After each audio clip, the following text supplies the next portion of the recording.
ನಮಸ್ತೆ. ಧ್ವನಿ ಮೀಡಿಯಾದ ಸಮಸ್ತ ವೀಕ್ಷಕರಿಗೆ ಇಂದಿನ ಸಂಚಿಕೆಗೆ ಸ್ವಾಗತವನ್ನು ತಿಳಿಸ್ತಾ ಇದ್ದೇನೆ. ನಾನು ನಿಮ್ಮ ಪ್ರೀತಿಯ ಚೈತ್ರ ಮಹೇಶ್. ಇವತ್ತು ನಾವು ಕುಂಬಳೆಯ ಪ್ರಸಿದ್ಧ ಸೀಮೆ ದೇವಸ್ಥಾನವಾದಂತಹ ಕಣಿಪುರ ಶ್ರೀ ಗೋಪಾಲಕೃಷ್ಣ ದೇವರ ಬ್ರಹ್ಮಕಲಶ ನವೀಕರಣ ಇದರ ಅಂಗವಾಗಿ ಸಂದರ್ಶನವನ್ನು ಮಾಡ್ತಾ ಇದ್ದೇವೆ. ಬನ್ನಿ ಇದರ ಬಗ್ಗೆ ಎಲ್ಲ ಮಾಹಿತಿಯನ್ನು ತಿಳ್ಕೊಂಡು ಬರೋಣ.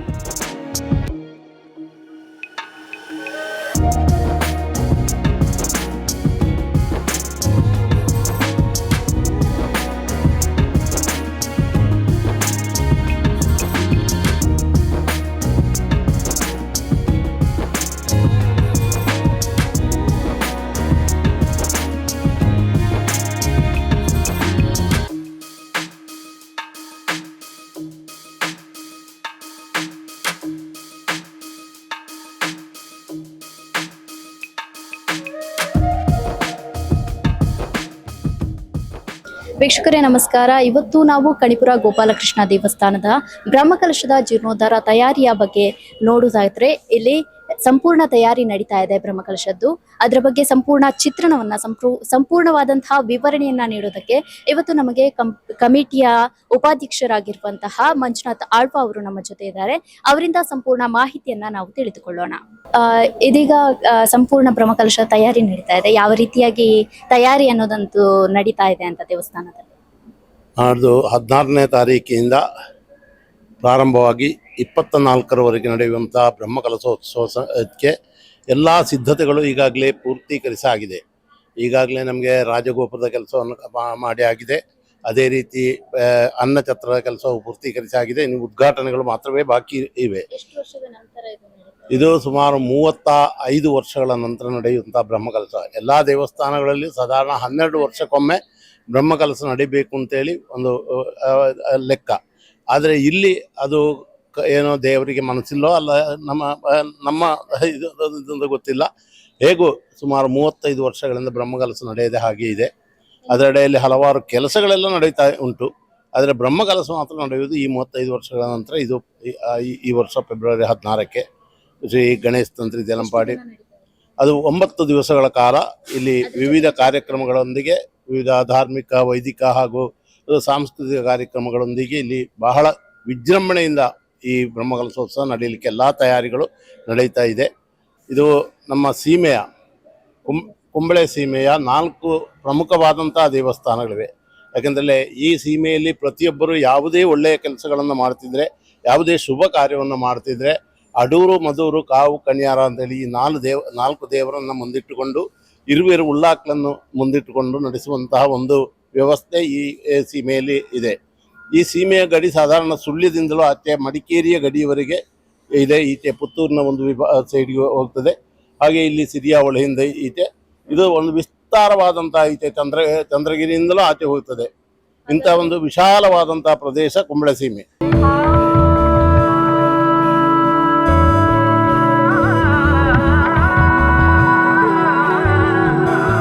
ಕೃಷ್ಣಂ ಮುರಳೀಲೋಲಂ ಗೋಪೀ ವಿಲೋಲಂ ಮನಸಾ ಸ್ಮರಾಮಿ. ಪ್ರಥಮವಾಗಿ ನಾವು ಕೆರೆಯ ಕೆಲಸವನ್ನು ಪ್ರಾರಂಭಿಸ್ತೀವಿ. ಬ್ರಹ್ಮಕಲಶ ಅದಕ್ಕಿಂತ ಮೊದಲು 98ರಲ್ಲಿ ಈ ಶಿಲಾವರಣ ಸಮಿತಿ ಅಂತೇಳಿ ನಾವು ರೂಪಿಸಿದೆವು. ಸ್ವಲ್ಪ ಯುವಕರು ಸೇರಿ ಶಿಲಾವರಣ ಸಮಿತಿಯನ್ನು ರೂಪಿಸಿದೆವು. ಆ ಶಿಲಾವರಣ ಸಮಿತಿಯ ಮುಖಾಂತರ ಈ ಶಿಲೆಯನ್ನು ಕಂಪ್ಲೀಟ್ ಒಳಗೆ ಹೊರಗೆ ಎಲ್ಲ 3 ಅಂಗಣಗಳಿಗೂ ಶಿಲೆಯನ್ನು ಹಾಸುವಂಥ ಕೆಲಸವನ್ನು ಮಾಡಿದೆವು. ಆಮೇಲೆ ಈ ರಾಜಪಂದಲು, ಇದು ಈ ರಾಜ ಅಂಗಣಕ್ಕೆ ಇರುವಂಥ ಈ ಚಪ್ಪರ, ಆ ಚಪ್ಪರದ ಕೆಲಸವನ್ನು ಆವತ್ತು 98ರಿಂದ 2000 ಒಳಗೆ ಇದು ಕಂಪ್ಲೀಟ್ ಮಾಡಿ ಆಯಿತು. ಆಮೇಲೆ ಇರುವಂತಹದ್ದು ಇನ್ನೂ ಈಗ ನಮಗೆ ಬ್ರಹ್ಮಕಲಶ ಮಾಡಬೇಕು ಅಂತ. ಬ್ರಹ್ಮಕಲಶ ಮಾಡಬೇಕಾದ್ರೆ ಅದಕ್ಕೆ ಪ್ರಾಥಮಿಕವಾಗಿ ಕೆಲವಾರು ಕೆಲಸಗಳನ್ನು ಕೊಟ್ಟರು. ಆ ಪ್ರಕಾರ ಪ್ರಥಮವಾಗಿ ಸುಮಾರು 1 ಕೋಟಿ ರೂಪಾಯಿ ಖರ್ಚು ಮಾಡಿಕೊಂಡು ನಾವು ಈ ದೇವಸ್ಥಾನದ ಕೆರೆ, ನೀವು ನೋಡಿರ್ಬೋದು, ಅತ್ಯಂತ ಒಳ್ಳೆಯ ರೀತಿಯಲ್ಲಿ ಒಳ್ಳೆಯ ಜನರನ್ನು ಆಕರ್ಷಿಸುವಂಥ ಒಂದು ಕೆರೆಯಾಗಿ ಪರಿವರ್ತನೆ ಮಾಡಲಿಕ್ಕೆ ಸಾಧ್ಯವಾಯಿತು. ಆ ಕೆರೆ ಅದು ಮೊದಲೇ ಪವಿತ್ರವಾದಂಥ ಕೆರೆ ನಮ್ಮ. ಯಾಕೆಂದರೆ ಈ ಅಶ್ವತ್ಥ ಮರ ಇಲ್ಲಿ ಉಂಟು. ಇದು ಸಾಧಾರಣ 1,500-2,000 ವರ್ಷಗಳ ಇತಿಹಾಸ ಉಂಟು ಇರ್ಬೋದು ಅಂತೇಳಿ ಮರವನ್ನು ಟೆಸ್ಟ್ ಮಾಡುವಂಥ ಒಂದು ಬಾಲಕೃಷ್ಣ ಆಚಾರ್ಯರು ಅಂತೇಳಿ ಒಬ್ಬರು ಇದ್ದರು, ನಮ್ಮ ಮಂಗಳೂರು ಆ ಸೈಡ್ನವರು. ಅವರು ಬಂದು ಹೇಳಿದರು ಇದಕ್ಕೆ 1,500-2,000 ವರ್ಷ ಆಗಿರ್ಬೋದು ಅಂತೇಳಿ. ಅಂತ ಈ ಮರದ ಬೇರು ಆ ನೀರಿಗೆ ಸಂಪರ್ಕ ಇತ್ತು. ಆದ್ದರಿಂದ ಅದು ಬಹಳ ಒಂದು ಮದ್ದಿನ ಗುಣವನ್ನು ಹೊಂದಿದಂಥ ನೀರು ಅಂತೇಳಿ ಅದಕ್ಕೆ ಹೇಳಿತು. ಅಂತಹ ಕೆರೆಯನ್ನು ಪ್ರಥಮವಾಗಿ ನಾವು ಎಲ್ಲ ಸೇರಿ ಅದನ್ನು ಮಾಡಿದೆವು. ನಮಗೆ ಬ್ರಹ್ಮಕಲಶ ಮಾಡಬೇಕಾದ್ರೆ ಇನ್ನು ಬಾಕಿ ಕೆಲಸ ಆಗಬೇಕಾಗಿತ್ತು. ನಾವೊಂದು ಬ್ರಹ್ಮಕಲಶ ಸಮಿತಿಯನ್ನು ಜೀರ್ಣೋದ್ಧಾರ ಬ್ರಹ್ಮಕಲಶ ಸಮಿತಿಯನ್ನು ರೂಪಿಸಿಕೊಂಡೆವು. ರಘುನಾಥ್ ಪೈ ಅವರ ಅಧ್ಯಕ್ಷತೆಯಲ್ಲಿ ನಾವೆಲ್ಲ ಇದ್ದು ಒಂದು ಕಮಿಟಿಯನ್ನು ರೂಪಿಸಿದೆವು. ಆ ಕಮಿಟಿಯು ತನ್ನ ಕೆಲಸವನ್ನು ಪ್ರಾರಂಭಿಸಿಕೊಂಡು ನಮಗೆ ರಾಜಗೋಪುರ ಪ್ರಥಮವಾಗಿ ಆಗಬೇಕಾಗಿತ್ತು. ಈ ರಾಜಗೋಪುರವನ್ನು ನಿರ್ಮಿಸಬೇಕಾದ್ರೆ ನಾವು ಹೋಗಿ ನಮ್ಮ ಇಲ್ಲಿ ಹತ್ತಿರದಲ್ಲಿ ರಾಜರಾಜೇಶ್ವರಿ ದೇವಸ್ಥಾನ ಉಂಟು ಮುಂಡಪ್ಪಳ, ಅದರ ಆಡಳಿತ ಮುಕ್ತೇಶ್ವರರಾದಂಥ ಕೆ ಶೆಟ್ಟಿ ಅಂತೇಳಿ, ಕುತ್ತಿಕಾರನ ಕಿಂಜನ್ ಶೆಟ್ಟಿ ಅಂತೇಳಿ, ಅವರು ಅಹಮದ್ ನಗರದ ಒಬ್ಬ ಕ್ಯಾಂಟೀನಲ್ಲಿ ನಡೆಸ್ತಿರುವಂಥ ಒಬ್ಬ ಇವರು ನಮ್ಮ ಇಂಡಸ್ಟ್ರಿಯಲಿಸ್ಟ್. ಅವ್ರ ಹತ್ರ ನಾವು ಹೋಗಿ ಹೇಳಿದೆವು, ನೀವು ಇದನ್ನು ಕಟ್ಟಿಕೊಡ್ಬೇಕು ಅಂತೇಳಿ. ಕೂಡಲೇ ಅವರು ಸಂತೋಷದಿಂದ ಒಪ್ಪಿಕೊಂಡು ಅದರ ಪೂರ್ಣ ಖರ್ಚನ್ನು ಅವರೇ ನಿರ್ವಹಿಸಿಕೊಂಡು ರಾಜಗೋಪುರ ನಿರ್ಮಾಣ ಆಗಿದೆ. ಆ ರಾಜಗೋಪುರವು ನಾಡ್ದು 17ನೇ ತಾರೀಕಿಗೆ ನಮ್ಮ ಇವರು ಶ್ರೀ ಶ್ರೀ ಎಡನೀರು ಸಚ್ಚಿದಾನಂದ ಭಾರತಿಯವರು ಉದ್ಘಾಟನೆ ಮಾಡಲಿಕ್ಕಿದ್ದಾರೆ 17ರಂದು.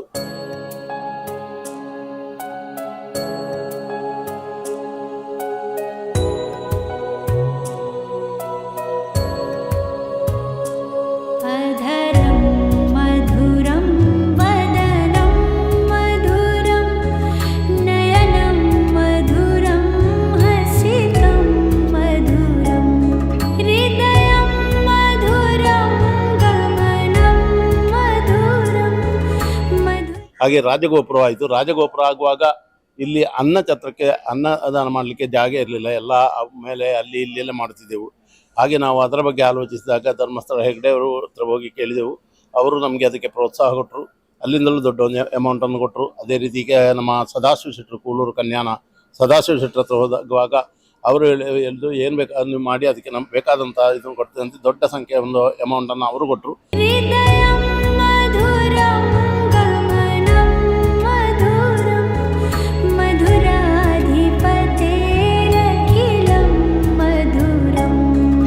ಅದೇ ರೀತಿ ನಾವು ಕೊಟ್ಟಂತಹ ಜಾಹೀರಾತಿನಿಂದಾಗಿ ಇಡೀ ಕಣಿಪುರ ಗೋಪಾಲಕೃಷ್ಣ ಎಲ್ಲ ಇಲ್ಲಿ ಭಕ್ತರು ದೇಶ ವಿದೇಶಗಳಿಂದ ಧಾರಾಳ ಹಣವನ್ನು ಕಟ್ಟಿಕೊಂಡು ಇವತ್ತು ಸುಸಜ್ಜಿತವಾದಂಥ ಒಂದು ಅನ್ನಛತ್ರ ಹಾಗೂ ಕಲ್ಯಾಣ ಮಂಟಪ ಎಲ್ಲವನ್ನು ನಿರ್ಮಿಸಲಿಕ್ಕೆ ನಮಗೆ ಸಾಧ್ಯವಾಗಿದೆ.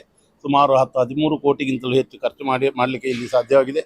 ಅದೇ ರೀತಿ ಇಲ್ಲಿ ಶೌಚಾಲಯದ ವ್ಯವಸ್ಥೆ ಇರಲಿಲ್ಲ, ಶೌಚಾಲಯದ ವ್ಯವಸ್ಥೆ ಮಾಡಲಿಕ್ಕೆ ಸಾಧ್ಯವಾಗಿದೆ. ಇನ್ನೀಗ ನಮಗೆ ಇರುವಂತಹದ್ದು ನಾಡಿನ ಬ್ರಹ್ಮಕಲಶದ್ದು. ಈ ಬ್ರಹ್ಮಕಲಶ ಅಂತ ಹೇಳಿದರೆ ಅದು ಇಡೀ ಸೀಮೆಗೆ ಮಾತ್ರವಲ್ಲ, ದಕ್ಷಿಣ ಕನ್ನಡ ಜಿಲ್ಲೆ ಹಾಗೂ ಕಾಸರಗೋಡು ಜಿಲ್ಲೆಯಲ್ಲಿ ಇದು ಅತ್ಯಂತ ಮಹತ್ವಪೂರ್ಣವಾದ ದೇವಸ್ಥಾನವಾದ್ದರಿಂದ ಸುಮಾರು ಲಕ್ಷಾಂತರ ಜನರು ಇದರಲ್ಲಿ ಭಾಗವಹಿಸುವಂತಹ ಸಾಧ್ಯತೆ ಇದೆ. ಇಲ್ಲಿ ಸಾಧಾರಣ ಇಲ್ಲೇ ಇದ್ರೆ ನಮಗೆ ಈ ಜಾತ್ರೆ ಅಂತ ಹೇಳುವಾಗ 5 ದಿವಸದ ಮಕರ ಸಂಕ್ರಮಣಕ್ಕೆ ಕೊಡಿಯಾಗಿ 5 ದಿವಸ ಜಾತ್ರೆ ನಡೆಯುತ್ತಿತ್ತು.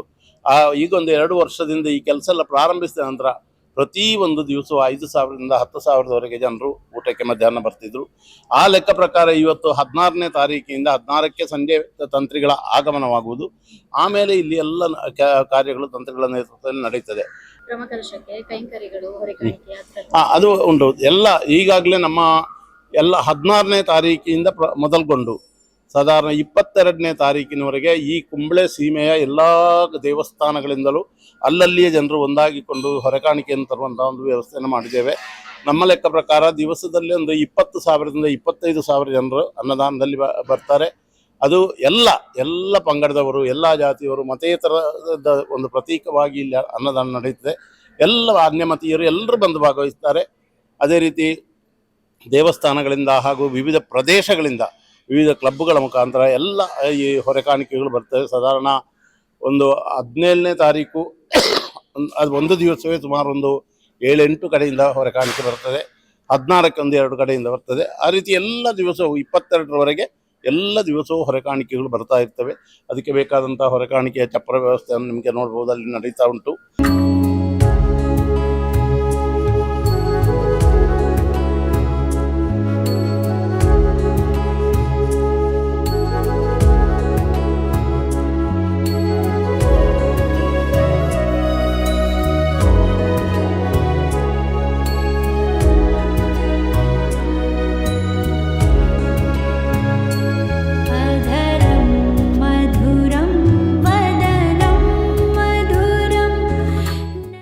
ಇನ್ನು ದೇವಸ್ಥಾನದ ಸುತ್ತಮುತ್ತ ಚಪ್ಪರಗಳು ಆಗ್ತಾ ಉಂಟು. ಇದೆಲ್ಲ ಇನ್ನು 1-2 ದಿವಸದಲ್ಲಿ ಎಲ್ಲ ಪೂರ್ಣೀಕರಿಸುತ್ತೇವೆ. 16ರ ಆ ಬ್ರಹ್ಮಕಲಶ ಪ್ರಾರಂಭವಾಗುವಾಗ ನಮ್ಮ ಎಲ್ಲ ಕಾಮಗಾರಿಗಳು ಪೂರ್ತೀಕರಿಸಿಕೊಂಡು ನಮ್ಮ ಲೆಕ್ಕ ಪ್ರಕಾರ 21 ಪುನರ್ಪ್ರತಿಷ್ಠೆ. ಆ 21 ಪುನರ್ಪ್ರತಿಷ್ಠೆಯ ದಿವಸ ಒಂದು 25,000ರಿಂದ 30,000 ಜನರು ಆವತ್ತು ಬರಬಹುದು.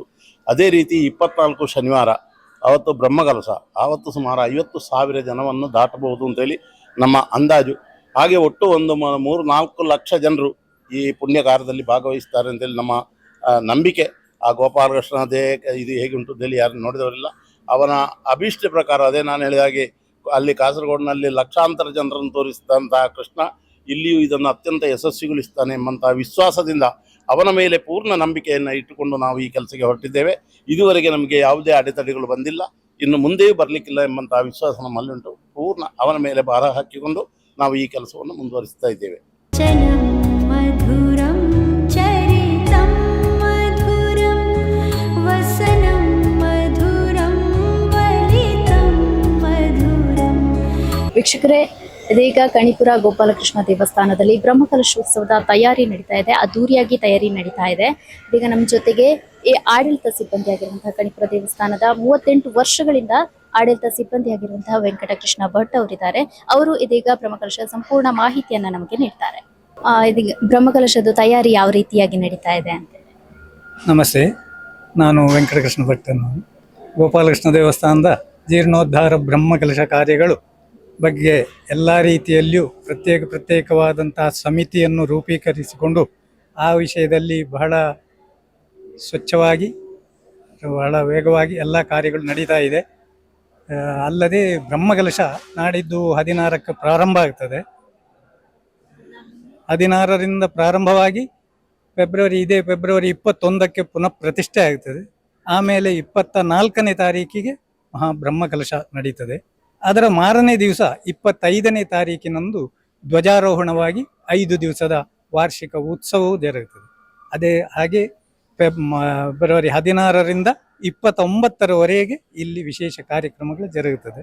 ಅದರಲ್ಲಿ ಈಗ ಬ್ರಹ್ಮಕಲಶ ಅಂದರೆ ತುಂಬ 30-35 ವರ್ಷಗಳಿಂದ ಇಲ್ಲಿ ಏನು ಇದು ನಡೀಲಿಲ್ಲ. ಇದೀಗ 12 ವರ್ಷಕ್ಕೊಮ್ಮೆ ಜರುಗಬೇಕಾದ್ದು ಈಗ ತುಂಬ ದೀರ್ಘವಾಯಿತು. ಹಾಗಾಗಿ ನಮ್ಮ ಊರಿನವರು, ಸೀಮೆಯವರು, ಪರ ಊರಿನವರು ಎಲ್ಲ ಭಕ್ತ ಜನರು ಈ ಕುಂಬಳೆ ದೇವಸ್ಥಾನಕ್ಕೆ ಧಾವಿಸಿ ಬರಲಿಕ್ಕಿದ್ದಾರೆ, ಗೋಪಾಲಕೃಷ್ಣನ ದರ್ಶನಕ್ಕಾಗಿಯೂ ಅವನ ಅನುಗ್ರಹಕ್ಕೆ ಬೇಕಾಗಿ. ಲಕ್ಷ ಜನ ಅಂತ ಹೇಳಿದ್ರೆ ಲಕ್ಷಗಟ್ಟಲೆ ಜನ ಸೇರ್ಬಹುದು. ನಮಗೆ ಮಂಗಳೂರಿನಿಂದ ಶುರುವಾಗಿ ಈ ಕಡೆ ಕಾಂಜಂಗಾಡಿನವರೆಗೂ, ಈ ಕಡೆ ಪೂರ್ವ ಭಾಗದಲ್ಲಿ ಪುತ್ತೂರು, ಸುಳ್ಯ ಆ ಕಡೆವರೆಗೂ ನಮ್ಮ ವ್ಯಾಪ್ತಿ ಈ ಕಣಿಪುರ ಗೋಪಾಲಕೃಷ್ಣ ದೇವರ ಭಜಕರು ಅಲ್ಲೆಲ್ಲ ಇದ್ದಾರೆ. ಎಲ್ಲರೂ ಪ್ರತಿ ಊರಿನಿಂದ ಹಳ್ಳಿಯಿಂದ ಪ್ರತಿಯೊಬ್ಬರು ಕೂಡ ಬರ್ತಾರೆ. ಅದಕ್ಕೆ ಬೇಕಾದಂಥ ಪ್ರಸಾದ ವಿತರಣೆಗೂ, ದೇವರ ದರ್ಶನಕ್ಕೂ, ಆಮೇಲೆ ಪ್ರಸಾದ ಭೋಜನಕ್ಕೂ ಎಲ್ಲ ರೀತಿಯ ವ್ಯವಸ್ಥೆಗಳನ್ನು ಮಾಡ್ತಾ ಇದ್ದೇವೆ. ಈಗ ತಯಾರಿ ಅಂದರೆ ಈಗ ಸಾಧಾರಣ 1 ತಿಂಗಳಿನಿಂದ ಈಗ ಅದೇ ಇದರಲ್ಲಿ ನಾವು ಕೆಲಸ ಮಾಡ್ತಾ ಇದ್ದೇವೆ. ಎಲ್ಲ ರೀತಿಯ ಶ್ರಮದಾನವು ಊರಿನವರು ಎಲ್ಲರ ಸಹಕಾರದಿಂದ ಒಳ್ಳೆ ರೀತಿಯಲ್ಲಿ ಜರುಗುತ್ತಾ ಇದೆ. ಬ್ರಹ್ಮಕಲಶದಲ್ಲಿ ತಂತ್ರಿ ವಿಭಾಗದವರಿಂದ ಒಳಗಿನ ಕಾರ್ಯಗಳು, ದೇವಸ್ಥಾನದ ಒಳಗ ಭಾಗದಲ್ಲಿ ಪ್ರತಿಷ್ಠೆ, ಆಮೇಲೆ ತಾಂತ್ರಿಕವಾಗಿರುವಂಥ ದೇವರ ಪ್ರತಿಷ್ಠಾ ಸಂಬಂಧವಾದಂಥ ಕಾರ್ಯಗಳೆಲ್ಲ ಅವರು ಮಾಡ್ತಾರೆ. ನಮಗೆ ಅವರು ಏನು ಹೇಳಿದಾರೋ ಅದನ್ನು ಮಾತ್ರ ನಾವು ಅದನ್ನು ಜೋಡಿಸಿ ಅವರಿಗೆ ಕೊಡಬೇಕಾದ್ದು. ಬಾಕಿ ಹೊರಗಡೆಯ ಕಾರ್ಯಗಳು ಸ್ವಾಮೀಜಿಯವರು ಬರ್ತಾರೆ, ವೀರೇಂದ್ರ ಹೆಗ್ಗಡೆಯವರು ಬರ್ತಾರೆ, ಖಾವಂದರ್ ಧರ್ಮಸ್ಥಳದ ಅವರು ಬರ್ತಾರೆ. ಹಾಗೆ ದೊಡ್ಡ ದೊಡ್ಡ ಮಹನೀಯರುಗಳೆಲ್ಲರೂ ಬರ್ತಾ ಇರ್ತಾರೆ. ಊರಿನವರು ಎಲ್ಲರೂ ಸೇರಿ ಬಹಳ ವಿಜೃಂಭಣೆಯಿಂದ ಇಲ್ಲಿಯ ಕಾರ್ಯಕ್ರಮಗಳು ಜರುಗಲಿಕ್ಕೆ ಬೇಕಾಗಿರುವಂಥ ತಯಾರಿಯಲ್ಲಿ ಊರಿನವರು ನಾವು ಎಲ್ಲರ ಸಹಕಾರದಿಂದ ಮಾಡ್ತಾ ಇದ್ದೇವೆ. ಈ ಕುಂಬಳೆ ಈ ಗೋಪಾಲಕೃಷ್ಣ ದೇವಸ್ಥಾನದ ಜೀರ್ಣೋದ್ಧಾರ ಬ್ರಹ್ಮಕಲಶ ಕಾರ್ಯಗಳು ಬಹಳ ವೇಗವಾಗಿ, ಬಹಳ ಉತ್ಸಾಹದಿಂದ ಎಲ್ಲರೂ ಮಾಡ್ತಾ ಇದ್ದಾರೆ. ನಮ್ಮ ಊರಿನ ಸರ್ವ ಜನರು, ಈ ಗೋಪಾಲಕೃಷ್ಣನ ಭಜಕರು ಎಲ್ಲರೂ ಈ ಕಾರ್ಯಕ್ರಮದಲ್ಲಿ ಬಂದು ಭಾಗವಹಿಸಿ ಆ ಗೋಪಾಲಕೃಷ್ಣ ದೇವರ ಅನುಗ್ರಹಕ್ಕೆ ಪಾತ್ರರಾಗಬೇಕು, ಆ ಗೋಪಾಲಕೃಷ್ಣನ ಪ್ರಸಾದವನ್ನು ಎಲ್ಲರೂ ಸ್ವೀಕರಿಸುವಂಥವರಾಗಬೇಕು ಅಂತ ಹೇಳಿ ತಮ್ಮೆಲ್ಲರಲ್ಲಿಯೂ ವಿನಯಪೂರ್ವಕ ಕೇಳಿಕೊಳ್ತಾ ಇದ್ದಾರೆ.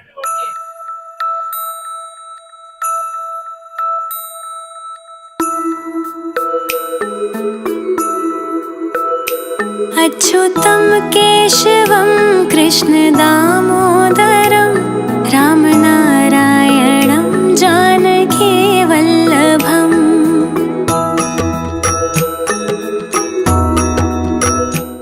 ವೀಕ್ಷಕರೇ, ಇದೀಗ ಕಣಿಪುರ ಗೋಪಾಲಕೃಷ್ಣ ದೇವಸ್ಥಾನದ ಜೀರ್ಣೋದ್ಧಾರ ಸಮಿತಿಯ ಅಧ್ಯಕ್ಷರಾದಂಥವರು ರಘುನಾಥ್ ಪೈ ಅವರು ನಮ್ಮ ಜೊತೆಗಿದ್ದಾರೆ. ಇದಕ್ಕಿಂತ ಮುಂಚೆ ಅಂದ್ರೆ 35 ವರ್ಷಗಳ ಹಿಂದೆ ಇವರ ತಂದೆ ಕೂಡ ಜೀರ್ಣೋದ್ಧಾರ ಸಮಿತಿಯ ಅಧ್ಯಕ್ಷರು ಆಗಿದ್ರು.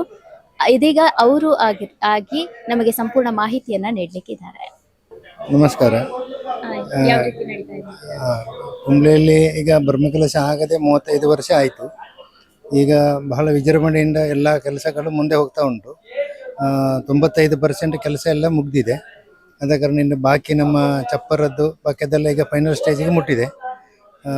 ಇದರಲ್ಲಿ ನಮ್ಮ ಊರ ಪರ ಊರ ಎಲ್ಲ ಮನೆಯರು ಆದಷ್ಟು ಸಂಖ್ಯೆಯಲ್ಲಿ ಸೇರಿಕೊಂಡು ಈ ಕಾರ್ಯಕ್ರಮವನ್ನು ವಿಜೃಂಭಣೆಗೊಳಿಸಬೇಕಾಗಿ ಹೇಳಿಕೊಳ್ತೇನೆ.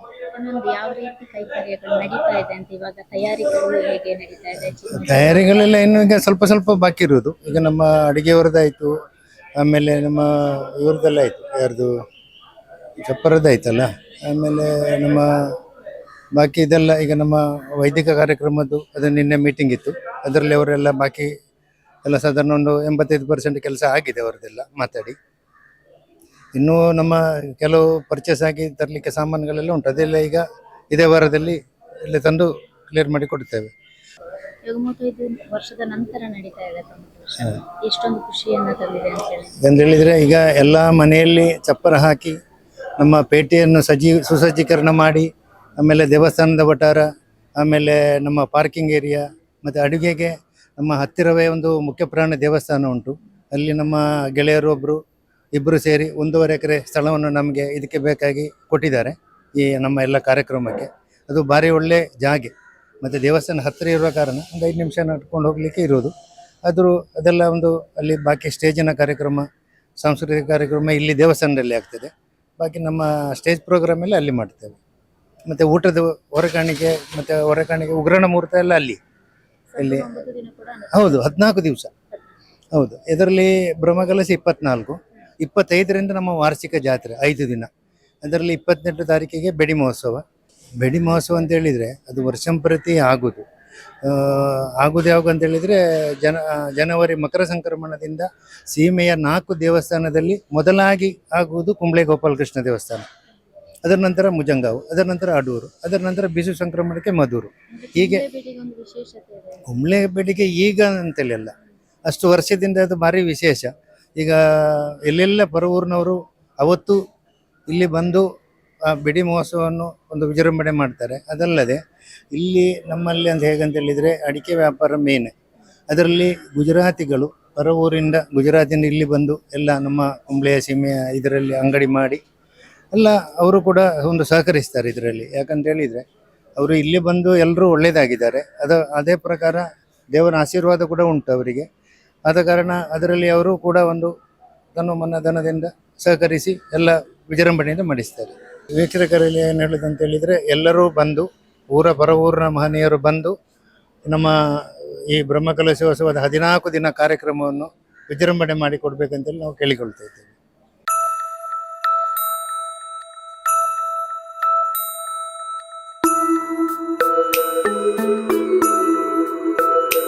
अच्युतं केशवं कृष्णदामोदरं रामनारायणं जानकी वल्लभम्. ವೀಕ್ಷಕರೇ, ಇಷ್ಟರವರೆಗೆ ನಾವು ಕೇಳಿದಂತೆ ಕಣಿಪುರ ಶ್ರೀ ಗೋಪಾಲಕೃಷ್ಣನ ಐತಿಹಾಸಿಕ ಹಾಗೂ ಬ್ರಹ್ಮಕಲಶದ ಬಗ್ಗೆ ಎಲ್ಲ ರೀತಿಯ ಮಾಹಿತಿಯನ್ನ ತಿಳ್ಕೊಂಡಿದ್ದೇವೆ. ಅದೇ ರೀತಿ 16ನೇ ತಾರೀಕಿಂದ ಬರುವಂತಹ 24ನೇ ತಾರೀಕುವರೆಗೆ ಬ್ರಹ್ಮಕಲಶ, ಅದೇ ರೀತಿ 25ರಿಂದ 29ರವರೆಗೆ ವಾರ್ಷಿಕ ಜಾತ್ರಾ ಮಹೋತ್ಸವ ನಡೀಲಿಕ್ಕಿದೆ. ಈ ಬ್ರಹ್ಮಕಲಶ ಹಾಗೂ ಜಾತ್ರಾ ಮಹೋತ್ಸವಕ್ಕೆ ಧ್ವನಿ ಮೀಡಿಯಾದ ಪರವಾಗಿ ಎಲ್ಲ ನನ್ನ ಸಮಸ್ತ ವೀಕ್ಷಕರನ್ನ ಸ್ವಾಗತ ಮಾಡ್ತಾ ಇದ್ದೇನೆ. ಧನ್ಯವಾದಗಳು.